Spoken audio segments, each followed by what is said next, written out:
Okay, so up next we have Patrick Cooke. Okay, so Mr. Cook, because I you gave me a phenomenal introduction, but we only got 8 minutes, so I'm going to abbreviate this a Please do. bit. Please Okay, do. so um, natural born leader and creator. I love that you left Toronto. It hurts me as a fellow Canadian for the jungles and beaches of Costa Rica back in 2012, led you to a huge personal awakening and a journey of profound transformation. Your life's work is to awaken and ignite each soul for their intrinsic power as the creators of their own reality. Yes, Okay, sir. I absolutely love that. You are beautiful. You are bald. All right, man. You got 8 minutes. Let's get to it, dude. Awesome. Thank you so much, Brian. Super grateful to be here with everybody. Again, my name is Patrick Cooke. When I think about leadership, the first word that comes to mind is stillness. And that might seem counterintuitive to a lot of people, but we live in a world now that there's so much chaos, there's so much urgency, there's so much noise that being still is one of the most underrated forms of leadership. Because when you can stay grounded, when others are losing their minds, when others are spinning out of control, you bring something rare into the room. You bring regulation, and regulated people regulate rooms. We need this now more than ever. It starts right here in the body with your breath, with your consciousness, with your stillness. It allows other people to feel safe. And this has been my mission. I create spaces for people to feel safe enough to be vulnerable, to explore themselves, to express themselves, to do the deep work of healing. Now, that manifests in a lot of different ways. And let me give you a little background on how I arrived at this. Um, so again, I grew up in Toronto. I knew from a very early age that I had something powerful. I had a bright light to shine. But of course, the leadership that I encountered was the authority figures.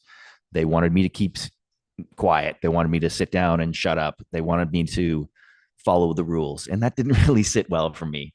So I ended up becoming a bit of a rebel. I wanted to challenge authority. And that ended up with me once I had started a family moving to Costa Rica. I wanted to raise my kids outside of the system, outside of the matrix. And that became my first step into leadership, leading my family and becoming a conscious parent, a conscious partner. And I would say my greatest success has been raising conscious children outside of the matrix in connection with nature. This is such a huge, huge insight. We are not trying to get back to nature. We're not trying to reconnect with nature. We are nature.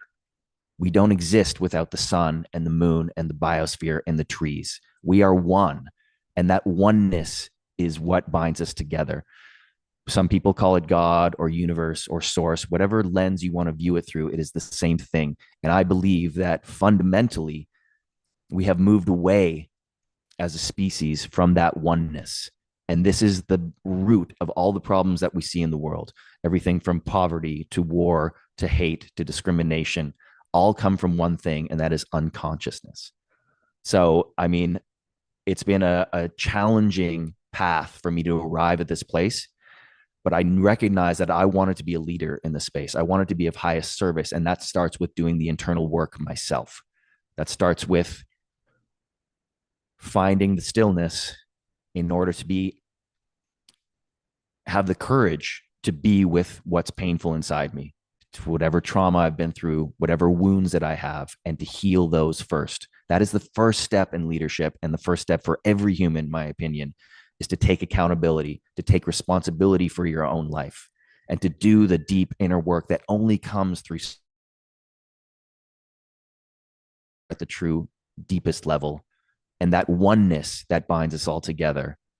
Because when you crawl inside the shell of the ego, that allows us to commit atrocities against each other because it gives us the illusion that we're separate, that we're not the same. View for my own benefit, I can take advantage of the environment to exploit it for my own benefit because of that fundamental illusion of separation. And so this became my passion. I wanted to offer spaces for people to do that deep healing work, because if one person is healed and they go out and make a difference, it's a ripple effect. The same with my children. If I can raise conscious children and send them out into the world, that ripple effect only magnifies. And so it's a beautiful, beautiful thing. So I ended up going to, all the conferences, all the retreats, the coaching, the masterminds. And you hear a lot about purpose in those, and impact. Those two words come up a lot in those spheres. And I don't believe that everybody has one purpose. And I think there's too much pressure on people to find their purpose. And I think people mistake it for maybe profession or even vocation. You can show up in your world, and many of us will have many different careers. You could be an Uber driver or a banker or an author, whatever beautiful, profession you want to have. But your purpose, in my opinion, should be simply this: be a good person, take responsibility, take accountability for your life, help others, and show up and be creative, and die before you die, which is what I'm talking about. Let your ego go, move out of that illusion of ego and into the fundamental knowledge that we are all one and we're all working together. So when I say that my leadership has become about stillness, this is what I'm talking about. That frequency that you embody when you do that deep inner healing work, the energy. You don't need to speak. You don't need to be the loudest person in the room. Your energy, your vibe, your regulated nervous system becomes your impact. And this is what we need now more than ever. People who are emotionally regulated, emotionally resilient, know how to regulate their nervous system, and can show up in difficult situations where there might be opposing views, there might be hatred, there might be division, there might be chaos. And to offer that to the world, your leadership through stillness is the most powerful thing you can offer. And that's what my gift to the world is. And I continue to work on it every day. And that's what my offering to you is. If you'd like to connect with me, social media, I've got nothing to sell at the moment, but social media is the best place. Patrick Cooke Life, all one word, on Instagram is probably the best place. Thank you so much. And I really appreciate being part of this community. Okay, Patrick, like I'm literally trying to keep up with all the notes, dude. You dropped so many literal truth bombs and knowledge bombs in there, okay? Cheers. Like one of the things I say to people is, because everybody out there is shouting now Yeah, to try and get attention, right? What I tell them is, are you making noise or are you making a difference? one hundred percent. What do you think about that? Absolutely. Well, this is it. When a lot of people, if you look at activists, they want to do well in the world. They want to, go out and make a difference. But if you're not acting from a place of a healed, whole human, you're basically broadcasting your trauma or your wounds or your projection of what should be right onto the world.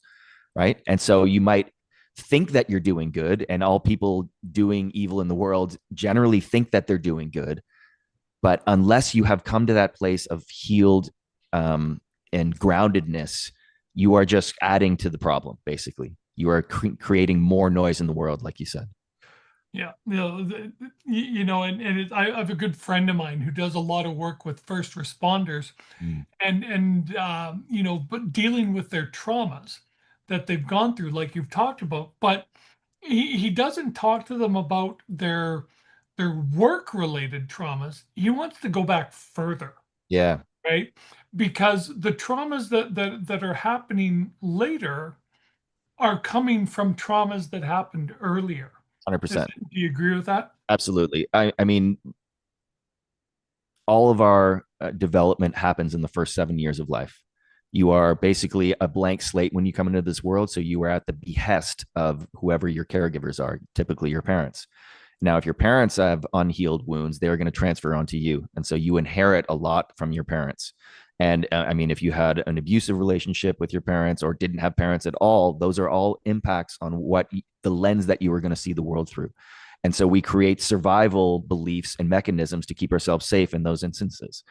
But then when we get to maturity, we don't necessarily challenge those beliefs. And so we remain in a survival mode, with those wounds as the primary force in our lives. Right. And so that's what I say, as adults, we go out in the world, we want to do good, but we're actually operating from those wounds.